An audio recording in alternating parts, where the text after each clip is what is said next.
2018 was the year that movies had just become my thing, and I was watching everything. And at this point in time, I was finally watching horror. I'd only seen a few horror movies at this point, but there was one that was a classic, and I felt like, yeah, I should probably see that. Now, the movie I'm referring to right now is The Shining.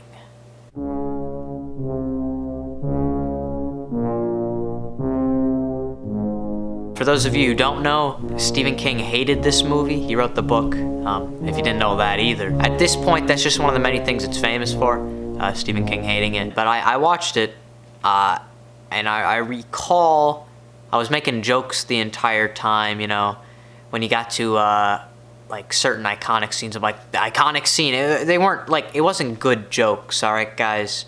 I'm not a great comedian, but, you know, I was having fun while watching it, and you know, obviously, while watching it, I could respect the incredible direction, incredible performances, but it passed a test that I didn't expect it to pass.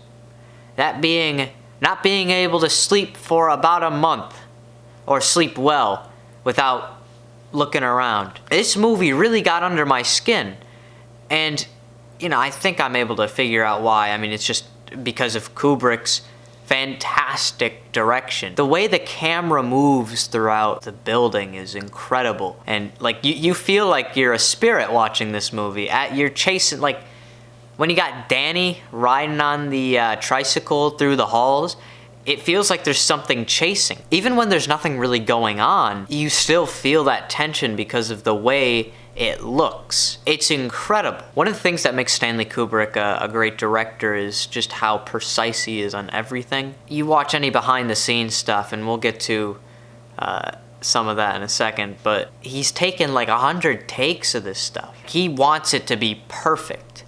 And personally, I think this movie is perfect. It's one of the few movies to actually scare me and actually disturb me for a longer period of time. I mean, we talked about It a little bit ago. Didn't scare me. Even Halloween. The Shining definitely scares me because not only does it feel like real, you know, the parts of Jack Torrance abusing his family, but also the unknown.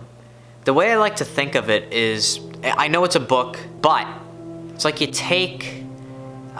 you write a book and there's a monster or something like that in the book, and you write an entire part of the book of what this monster is and how to beat it. And it's an entire chapter dedicated to this. And then you take that chapter out. You can feel the remnants of that chapter throughout the book.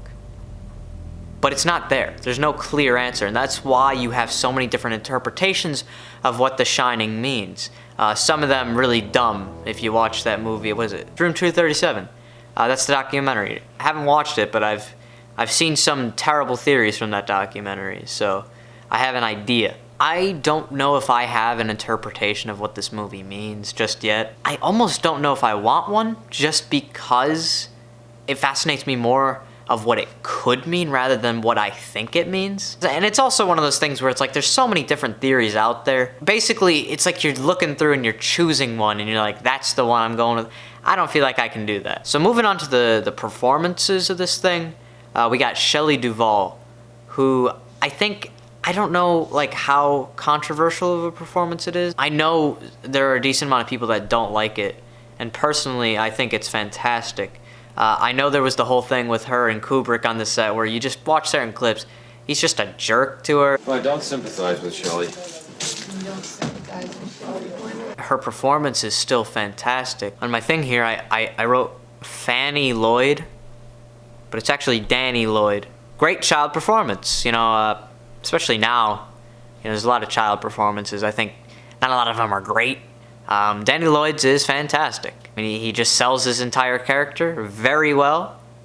Yeah, what else is there to say about Danny Lloyd? You got Scatman Crothers, who's also a fantastic character. I think if this character was in a horror movie now, I almost feel like he would just disappear and never come back.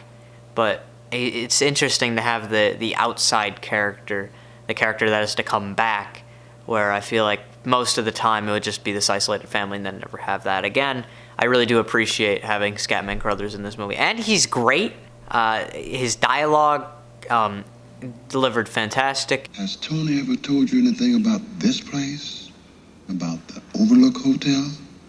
The dialogue itself is great anyway, but you know, he knows how to, he's doing a very good job. Fantastic performance. But then there's the big one. Here's Johnny. Jack Nicholson. This is maybe one of his most iconic performances. I don't know, he's got a lot of iconic performances, but this is a huge one. Am I gonna say he's fantastic?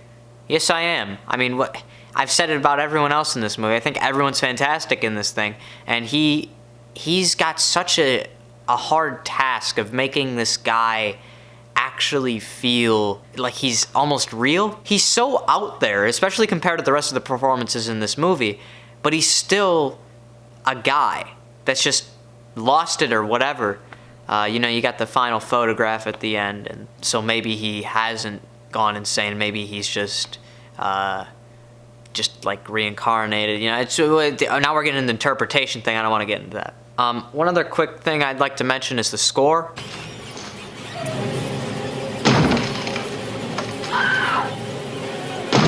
Am I gonna? Yeah, it's perfect. This entire movie is perfect, and that's why I do consider it one of my favorite movies of all time. It's somewhere in the top 3. I mean, I don't know what my third favorite movie is, but I definitely know The Shining is within that top 3. If you have not seen The Shining, go watch The Shining. Please. It's a masterpiece. And if you've read the book and you haven't seen the movie and you've heard things, just ignore the fact that the book exists. Or I guess you can't because it's still got some of the same things, but just look at it as a different version of the story you already know. So, I'll see you later, gang. And if you haven't seen this, give it a watch.